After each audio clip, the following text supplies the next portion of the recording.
In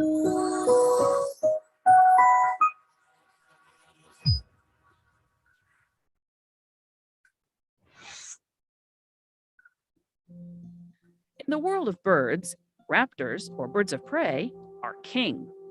Birds of prey are eagles and owls. They're osprey and falcons, and many others. As a group, they're called raptors. You can identify raptors in several ways. They have a sharp, curved beak. They fly at amazing speed. And raptors kill with their feet. Raptors have sharp, curved talons or claws on their feet. They can capture and hold prey. They can snatch a fish right out of water or strike a bird in the air. Their special beak and talons work kind of like a knife and fork, spearing and tearing food. What do they eat? Different raptors eat different things. Some eat insects. Others eat small mammals like chipmunks or rabbits, or sometimes fish. Birds of prey can fly very fast and almost silently. A peregrine falcon can dive at over 200 miles an hour. Birds of prey have keen hearing. A great gray owl can hear a vole running 60 feet away, even if the vole is under 18 inches of snow. And birds of prey have extremely good eyesight. A falcon can see a grasshopper 300 feet away. That's 3 to 8 times better than humans see. Hey, if I could do that, I could see my lunch way down there. Raptors soar on air currents and then swoop down in search of food. Where do birds of prey live? You can find birds of prey anywhere in the world except Antarctica. One of the best places to find raptors is at the Morley-Nelson Snake River Birds of Prey National Conservation Area near Boise. The canyon walls here are perfect for raptors' nests. But raptors can live anywhere there is a food supply, even in big cities. Raptors can't survive, though, when their habitat is destroyed by fire or by humans, or if its food supply disappears or is contaminated by chemicals in the environment. Scientists around the world are working to save those birds of prey that are threatened with extinction. You know, humans have always had a special relationship with birds of prey. Jim Wilmark is a licensed falconer at the World Center for Birds of Prey. Falconry is the hunting of wild quarry with trained raptors. This is a kestrel, and he is the smallest falcon in North America. Not necessarily him himself, but the species. This equipment on him, these anklets, and these are jesses, one on each leg, and these come down and they're attached to a swivel, and that goes on a leash. And this is, over thousands of years, people have found that this is the best way to keep falcons unless they're free lofted. So this that I'm going to swing is a lure. And this one looks a little like a blackbird, but it could look like anything. And falcons are trained to allure because often they're so far away from you that they can't hear you, that they can always see you swinging a lure. So if I swing this and drop it on the ground, they should come over and get it. There he goes. If you really want to be a falconer and fly a bird, you better plan on spending a large part of your life doing it. Most of the people that I know that are falconers end up being biologists or working with birds. The appeal of it is just watching the birds fly. Humans have been hunting with falcons for more than 4,000 years. We've long been fascinated by these masters of the sky.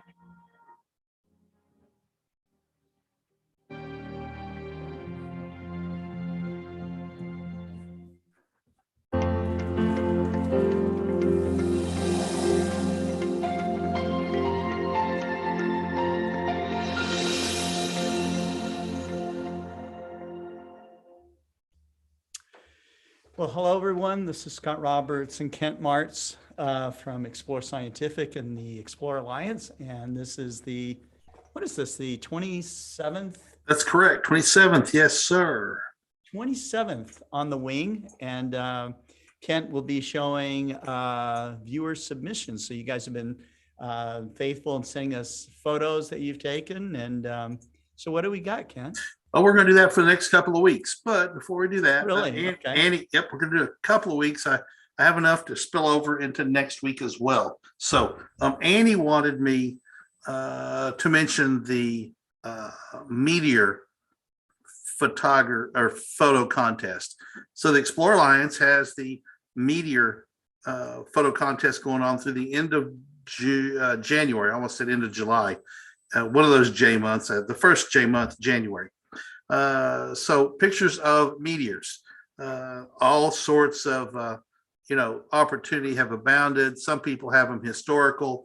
Anything you've taken, whether it's this, yesterday or over the weekend or decades ago, all perfectly acceptable for the contest. So real simple to go to the website, go to Explore Alliance, go down to the meteor photography contest and fill out the form and send your pictures, and somebody's going to win. We haven't had a whole bunch, I don't think. And so if you have one, you increase your chances of winning by a lot, because if you don't enter, you can't win. But if you do enter, you have a chance of winning something. So the prizes are pretty good: framed prints and some gift cards for products from our website. So there's the plug for that. So let me share my screen and remember to enable sound. Where there's screen share. Always good to share the sound. And after 27 episodes, I'm sort of remembering it. And here we go.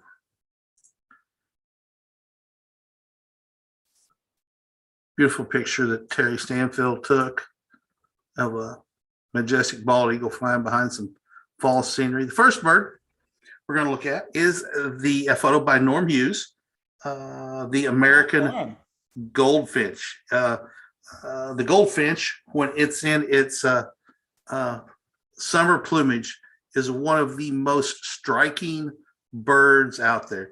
I've heard them called yellow parakeets, American parakeets, but which is what I grew up calling them, was a yellow parakeet.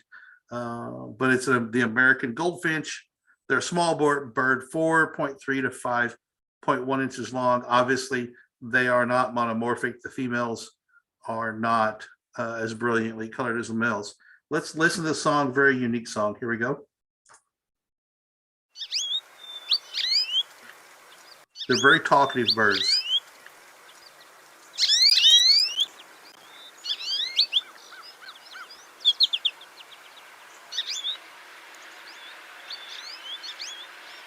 They're also gregarious. They like to be in flocks.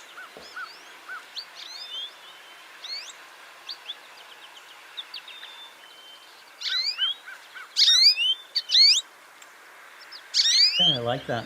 Yeah. Very bright sounding. Yeah. When you get a couple of dozen of them all doing that, it's a cool sound.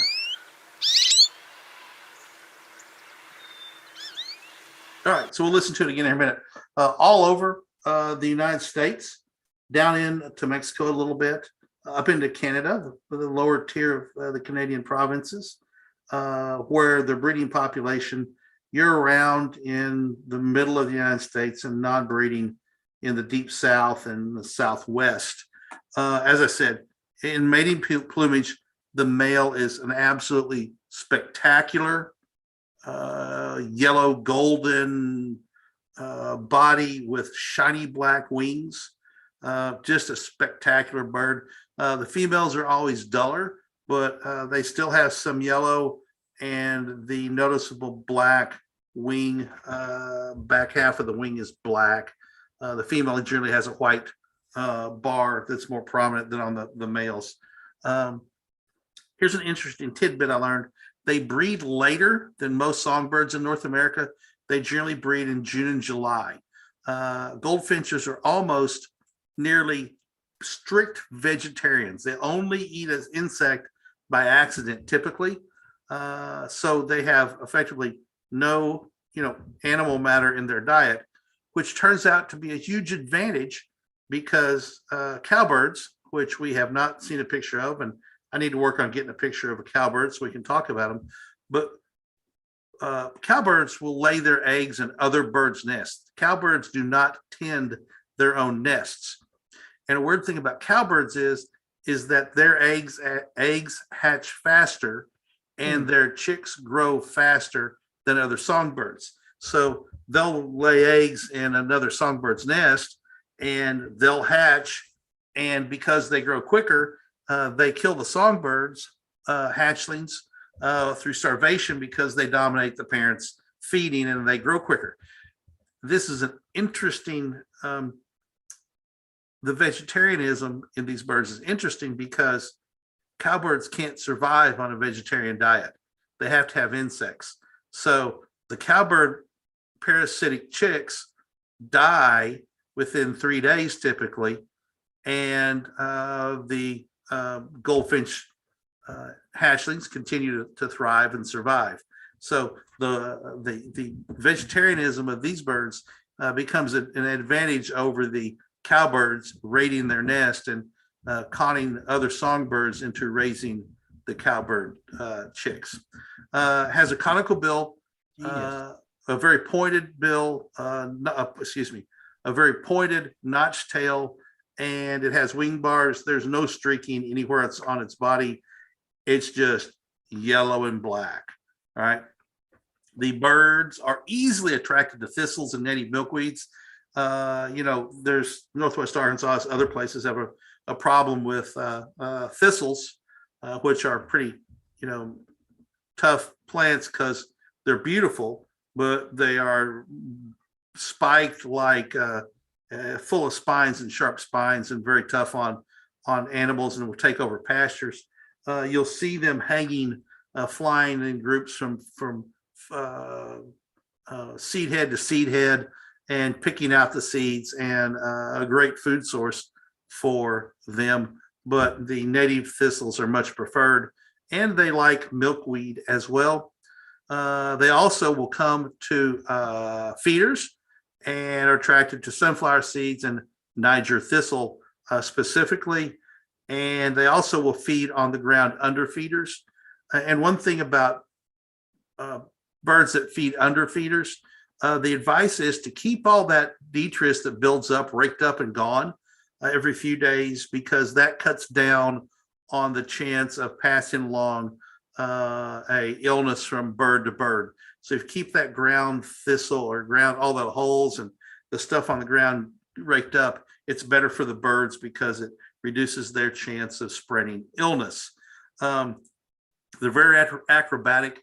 They'll hang upside down on branches and on like thistle seed heads to pick seeds from the heads and the pods.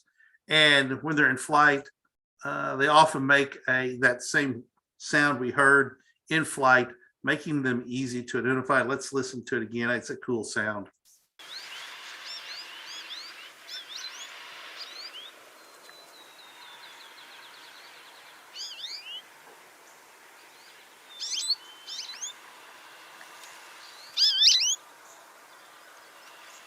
So these birds, like I said, are a small bird, typically a sparrow sized or smaller. They have on a conical body, this and that. That's just a beautiful. So nice, well framed up shot of a male and a female. The male's on the right, female's on the left, feeding at what I presume to be his backyard feeder. Thanks, Norm, for that beautiful shot. Moving on to, let's go to Norm Hughes and a Cooper's hawk. I debated back and forth on whether this was a Cooper's or not because its breast colorations don't really match a lot of the pictures I see, but I couldn't match it up to anything else either. So I'm going with a Cooper's hawk. For lack of other identification, I'm going with how Norm identified it. This is a bird where the males are smaller than the females. The males tend to be 14 to 15 inches long, where the females tend to be 16 to over 17, almost 18 inches long. So the females are bigger birds than the males. Size-wise, imagine the size of a crow, that's roughly how big the male is. So they're a crow-sized birds. The adults are steely blue-gray above with warm reddish bars on the underparts and thick dark bands on the tail. And we have, well, before we go into it, let's listen to the call first. Here we go.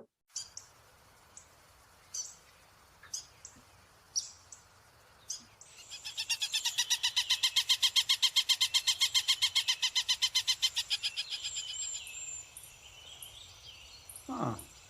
I have heard that before. Uh-huh. I have too.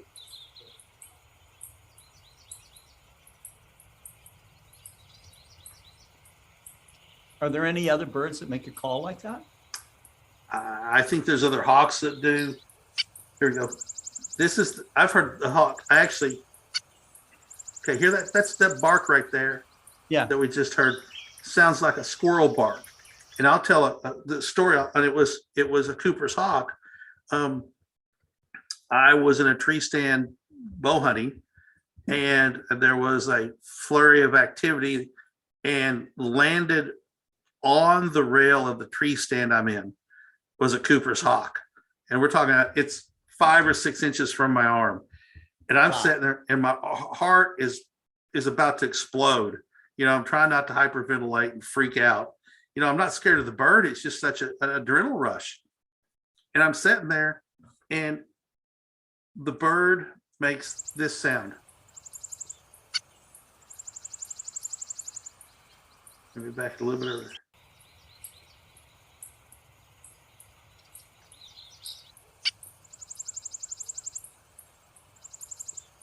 That's it? Which sounded just like the bark of a squirrel. And I was sitting there and I went, that sounds like a squirrel. And about that time, a squirrel barks back at it. And its head snapped around and it barked again. And the squirrel barked again. And its head zeroed in and it sort of went. That must be how it finds squirrels. And then it went, okay. That's how it finds squirrels. And I watched it go across. I was, a hollow, a valley. I watched it go across the valley, and all of a sudden, thud, and it hits the squirrel and goes up and perches. And I was flabbergasted. I'd never seen it before. Wouldn't have believed it. But that bark was enough to sound like a squirrel bark that the squirrel responded back to it and met its demise. Yes, indeed. All right. I decided this is probably a juvenile Cooper's hawk because it looks so much like it. The bill's the same, the coloration just doesn't have the coloration on the breast as it does. And looking at the range year round, all across most of the United States, breeding up in the very northern tier and a little bit up into Canada and way down into Mexico and Central America. We'll look at the back here. There's the back of the hawk, another great picture. And I was looking at this and noticed, okay, you didn't see it in this one really, but in this picture, notice the bird feeder right here. Okay. So there's one way to attract hawks to your yard, and that's to feed other birds. Because the hawks feed on other birds. So I see. By feeding other birds, you're creating a hawk buffet, if you will. And, it's cycle of life. And, all the hawks want to find their easiest meal they can. So, yeah, off you go. So anyway, what am I going to say? Okay, they fly in a flap, glide pattern. So flap, glide, flap, glide. Typical of raptors. Even when crossing large open areas, they rarely flap continuously. They have an interesting attack maneuver, and they fly very fast and low to the ground, and then come up over any obstruction and land on their prey sort of in an ambush situation. So they'll find their prey and ambush it by coming low in the ground and then popping up over an obstacle and ambushed him with not enough time to get away. They like wooded habitat, deep forests to subdivisions. They like cities because pigeons provide them a substantial food supply in urban areas.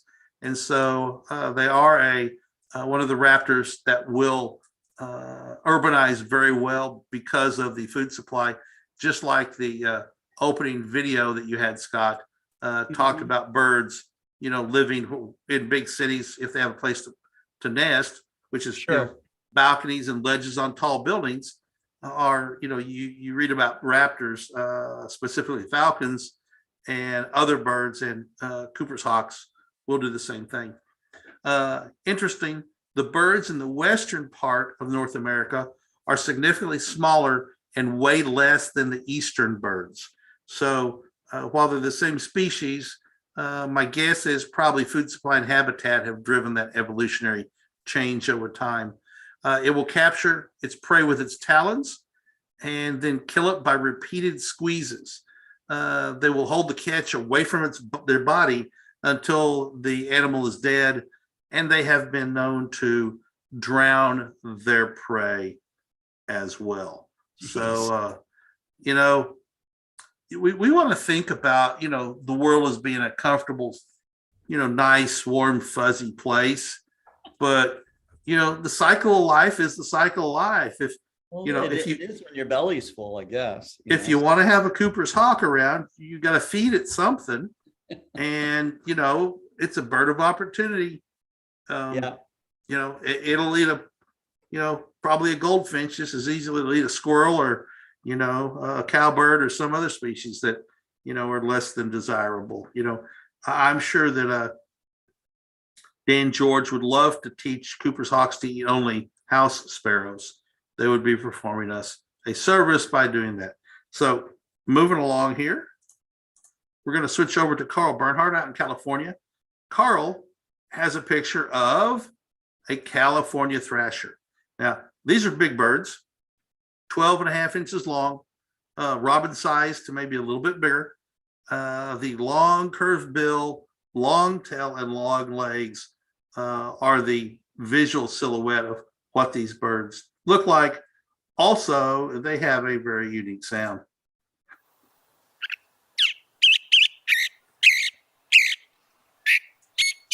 Beautiful song. Yeah, it's cool.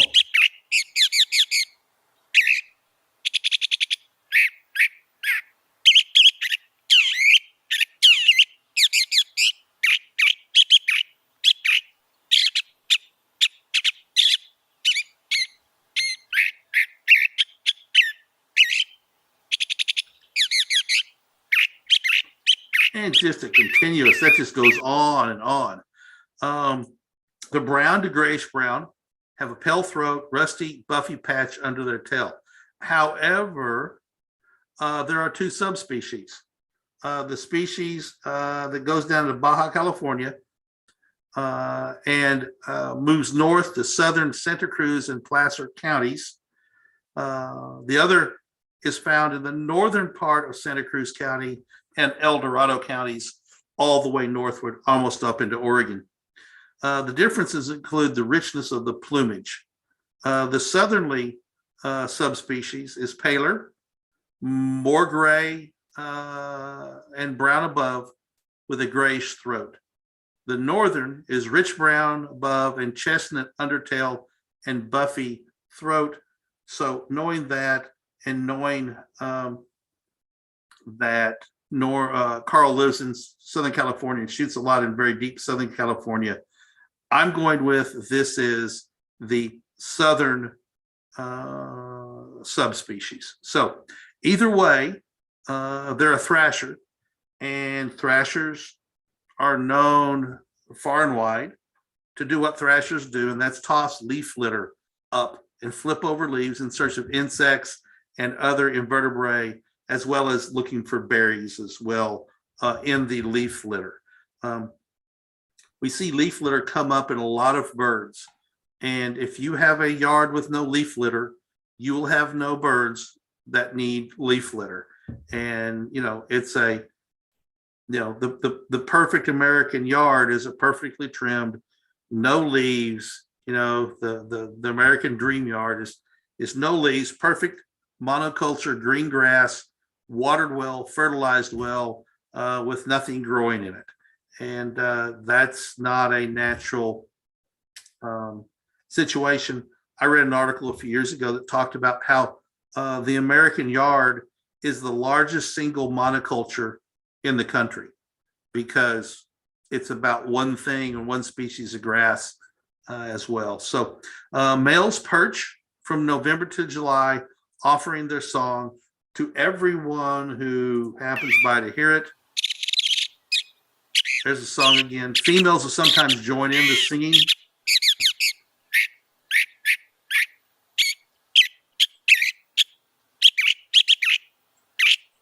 And from what I read, they'll just go on and on and on and just really get after it. They're birds of the chaparral and coastal areas and nearby foothills. They favor juniper, pine, and oaks, always areas with vital underbrush. The underbrush is what gives them both protection and serves as the food supply. So this is the California thrasher. Just a spectacular bird.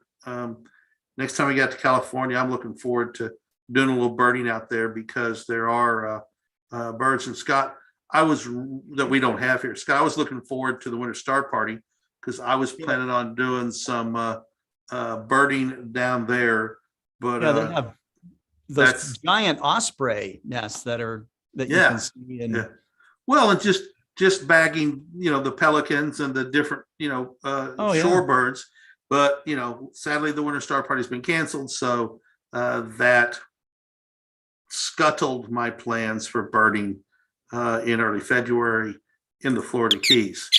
So moving on. So Carl got this picture of a California towhee at Lake Paris, California on Christmas morning. He was packed up, loaded up, getting ready to leave, and this bird landed extremely close to him. He grabbed his camera that he had, snapped a picture, and then it disappeared. And this is the image he got. Look how sharp that picture is. Yeah, he got a really nice, you make your luck. You use your gear. You have your gear with you. You put your gear up and a bird lands 6 feet from you. And the luck that you made is knowing how to get your gear turned on in focus and get that shutter punched before the bird flies off. And that comes simply with practice, frankly. So let's listen to the California towhee.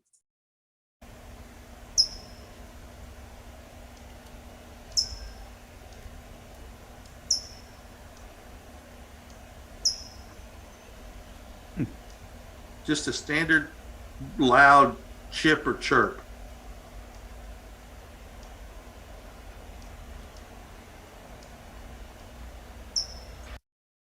So it's about a little bit smaller than a robin, huh? It's called a towhee, huh? Towhee, Towhee, California towhee. They're essentially large sparrows. With a sparrow's short, rounded wings, long tail, and thick seed-cracking beak, but they're larger and bulkier than a sparrow. So they're just a big sparrow, but they're a cool big sparrow. So these birds are 8 to almost 10 inches long. So you think about a sparrow, 4, 5, sometimes 6. These get up to 10 inches long. So they're a big bird. Their long tail and short wings make this bird look ungainly when it flies, which is an oddity that I would be interested to see. And the literature notes that few birds are as uniformly matte brown as a California towhee, except for the rusty patch under the tail, and a little bit of rustiness really around their bills. They are monomorphic, meaning the males and females look alike. So this is a great picture that illustrates that's a pretty uniform brown right there, just a matte brown. And you can see the reddish under between its legs and to its tail, and some coloration around its eye. No eye ring. Even the eye is a sort of a matte brown. The only external coloration is that dark on the bill.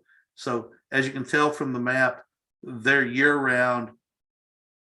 Baja California, up to the northern parts of Oregon, and a little bit of patch northern parts of California, and a little bit of patch up in Oregon.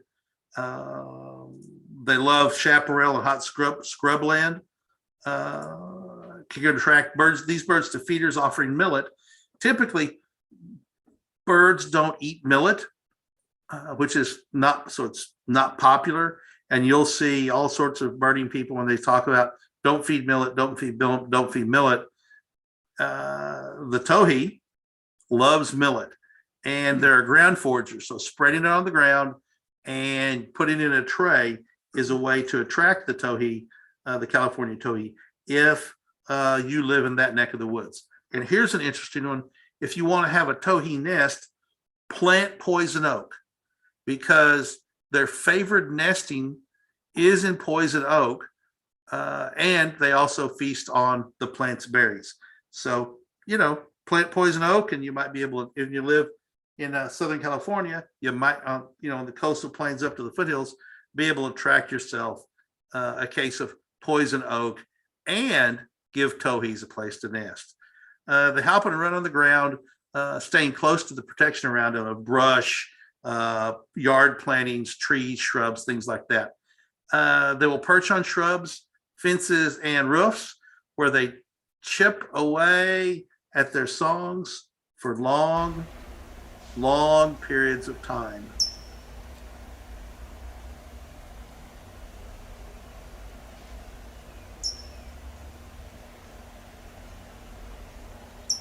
They just chip away, chip, chip, chip. So moving along, and this is our last slide of the day. And this serves as a teaser for next week's show. But Scott, first, why don't you give a shout out to everybody who's watching and any comments that we've had so far. Okay. All right. So Richard Grace was the first to log on. He is often the first guy. And then Beatrice Hines was right on the heels there. She says, hello, bird watchers. Mike Wiesner says, howdy from cloudy Arizona. That's a cloudy howdy. Did you buy some equipment, Mike? Is that what happened? Pekka Hautala says, howdy and good afternoon, USA. Norm Hughes is watching. Howdy, Astro Bird fans. I guess that's what we are. So we're Astro Bird fans. That is now a trademark term. Yeah, that's right. Trademarked it. That's right. Norm Hughes is watching. We've got Jim Norwood watching. He was remarking how the birds are trying to eat that giraffe. That was at the first part of the program. You can imagine all the zoo of, little insects and stuff like that must live on a giraffe, or any animal, big animal that lives out on the Serengeti, so. Around here, you'll see, I'm drawing a blank. They're egrets. Is it egrets? They'll ride on the backs of cattle, picking birds out of the air as the cattle walk along. And walk along the ground beside them, doing exactly that, looking for the grasshoppers and bugs that are stirred up by those. So sure, yeah. Harold Locke's watching, says howdy, bird watchers. I asked the group, because we watched this one scene where there was this falconer that was there, and I asked him if any of them practiced falconry, and Norm Hughes says, I wish, a longtime fan of falconry.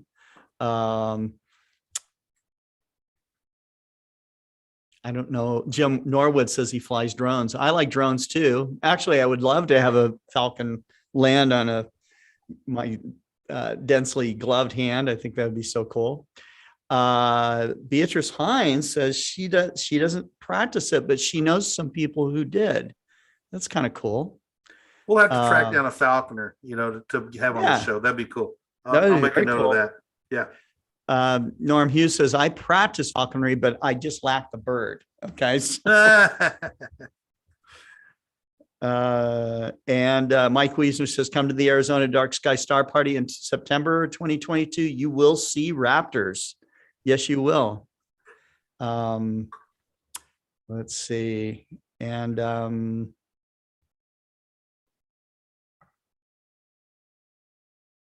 Beatrice is saying it's a pity that I still haven't got the chance to image Comet Leonard due to clouds and or rain. She said that would be a good photo for the EA astrophotography contest. So we will have a photo from Jim Norwood next week. That's cool. Too bad Carl's not on. You haven't said anything, so he may be lurking and not commented, but hope he's here to see his beautiful pictures, because this is a really nice picture of this California cohort. It just shows the resolution you can get if you can get really, really close to a bird. Yeah. Oh yeah. So Annie's commenting in the group chat. Yeah, and Beatrice says she saw a lot of beautiful pics about Comet Leonard on Facebook. Everyone that I saw that came down in my newsfeed, I just started sharing it because they were just so amazing, you know. I have seen some amazing pictures of the comet. Yes. A beautiful, intricate tail where pieces separate. It's pretty snazzy pictures. Beautiful. Snazzy. Yeah. There's a word from my childhood. What is that word? Snazzy. Snazzy. Snazzy. Snazzy. Oh, okay. Yeah. I can go for snazzy.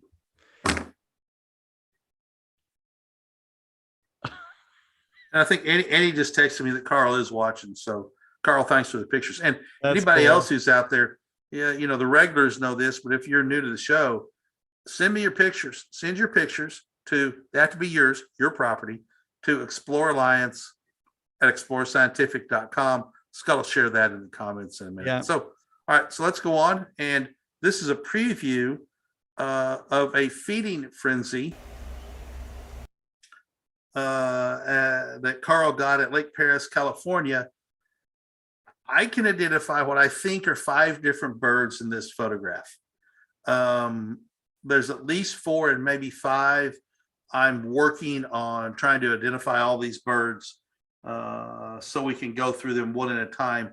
There's a lot going on in this picture and some other pictures he got of this shoreline feeding frenzy of birds diving into water and going after. And he's got a picture of birds with little fish in their mouth because they're going after little fish. So this is a pretty busy photo here that I'm going to probably break down into sections or circle the birds, but there's at least 4 and if not 5. And I have a question about a 6th bird just because. So hopefully next week I will have this a little bit better identified. So a teaser for next week. And another teaser, Jim Norwood got a majestic photograph of a bird as well over around the Tulsa, Oklahoma area. So we will see that next week as well. So we're going to wrap up with a different kind of Terry Stanfield photo. It's cold. It snowed here. I was looking through his pictures and saw this picture and thought, you know, I really like it because it just says spring to me. And, you know, the cold going on right now. Terry got a picture of a 4-leaf clover. So it was a, quote, lucky shot that Terry got. Bad dad joke. I thought I'd just share that just because it's reminds me of a dewy spring morning on this frigidly cold. My computer says it's 21 degrees Fahrenheit here, which we'll check my phone real quick. My phone says it's 18 degrees with a wind chill of 6. Yikes. So it's cold out there. And Scott, my wife and I are going camping this weekend. So where? Somewhere warm. Like the Virgin Islands or something? Like Lake Fort Smith State Park. So okay.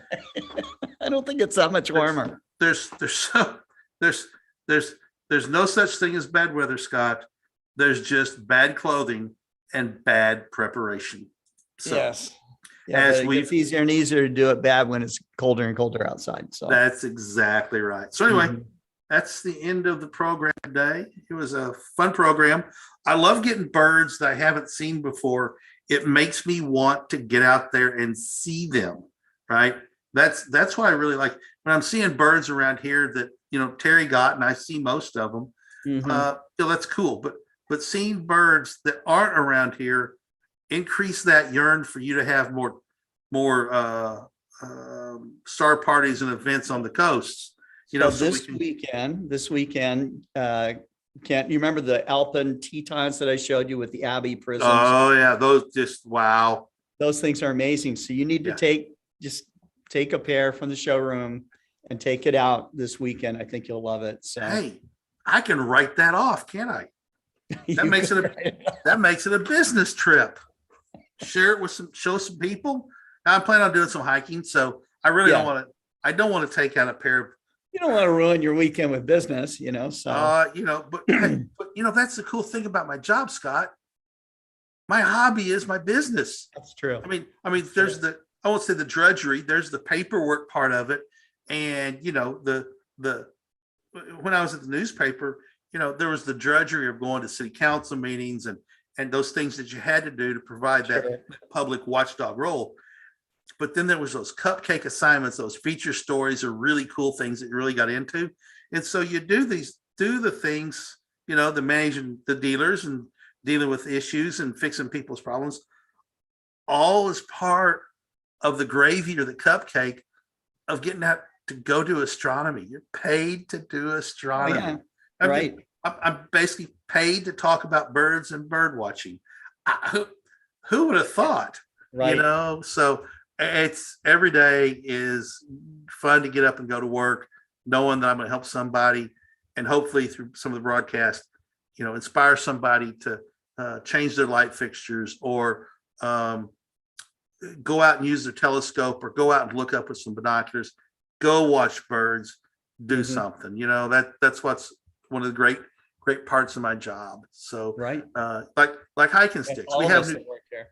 we have new trekking poles, and I'm looking forward to taking I got about a 5 mile hike planned along the lake, and if the weather cooperates and it's not pouring down rain, we're going to go hiking, and we're going to use our new trekking poles from Explore Scientific.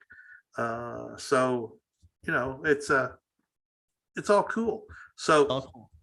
yeah, but take pictures, take pictures. Oh, and Richard, if you're watching, as soon as the show's over, if you're free, give me a call.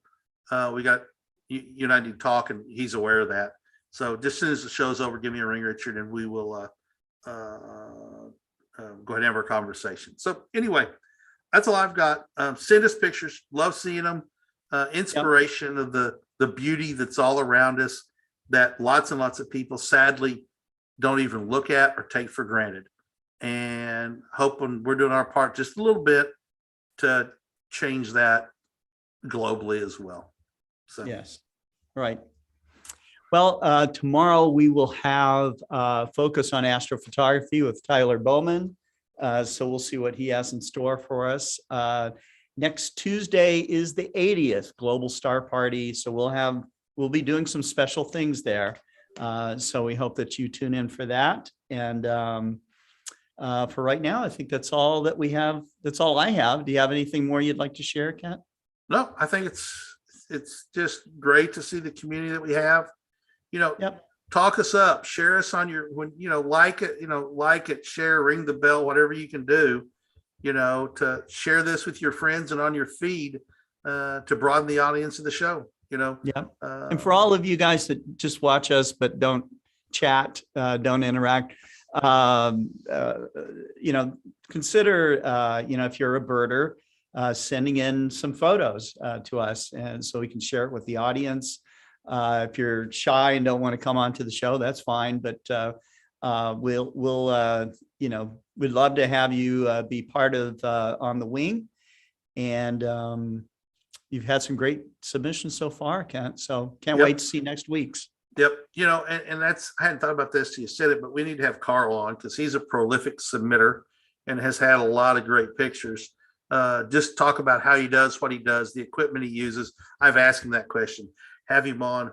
He's not shooting. Yeah, Carl, do a selfie with you and your gear. Yeah, so and talking you out in your natural habitat of prowling the marshes or whatever, Right. looking for the coastal marshes, looking for those coastal birds. But that's, it's about, this show is about the people who watch and the people we interact with. Yes, it's about the birds, but it's really about the people who watch the show. They're what makes it enjoyable and worth doing, for sure. Looks like you're typing prolifically I there, am. Scott. I'm Mike Overacker was concerned that his images might be too big. No such thing. No such thing. That's right. If you need to send a big file, like a truly large file, you can use wetransfer.com. It's free. And then easy. just pop in our email address and away it goes. So Yep. it should be fine. And so it sends us a link, and then we click on the link and it opens up the portal, and then we download it at our pleasure. So it's WeTransfer, WE transfer.com. Scott, you might want to put that in the chat just so I they am. have it. And it's, don't just use it for us, use it for anything. If you got 5 or 6 photos to send somebody, it's a lot easier sometimes to do that than it is to just send an email. And what it does is it sends us an email and says, here's you, Mike Overacker, shared files with you. Click here to download. Click you download. Boom, they come in. So anyway. And by the way, if you work for a WeTransfer company, just send the check to Explore Scientific. That's right. For this free plug. It works. That system works. It works. It does. It's great. Let's see. One other thing. Use it a lot. And look, All right. don't be shy about your pictures. I mean, not everybody is going to have a Terry Stanfield or Sheldon Fawarski or get a great shot like Carl did of that towhee from 5 feet away or whatever.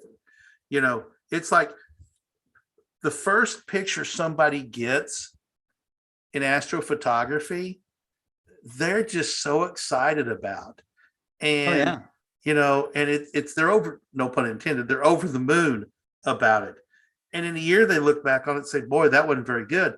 But that's not the point. The point is it's your picture and we'd love to see it because it opens us up to a new species that we haven't talked about before. Don't downplay, what you consider to be not a good picture. Send it to us and let us use it. Okay. So I'm done. All right. Well, I think we're all done. You guys have a great weekend, and that's coming up here. And until tomorrow, we'll see you. Keep looking up, and don't forget to watch Focus on Astrophotography tomorrow. Take care. Bye-bye. Bye, everybody. Bye.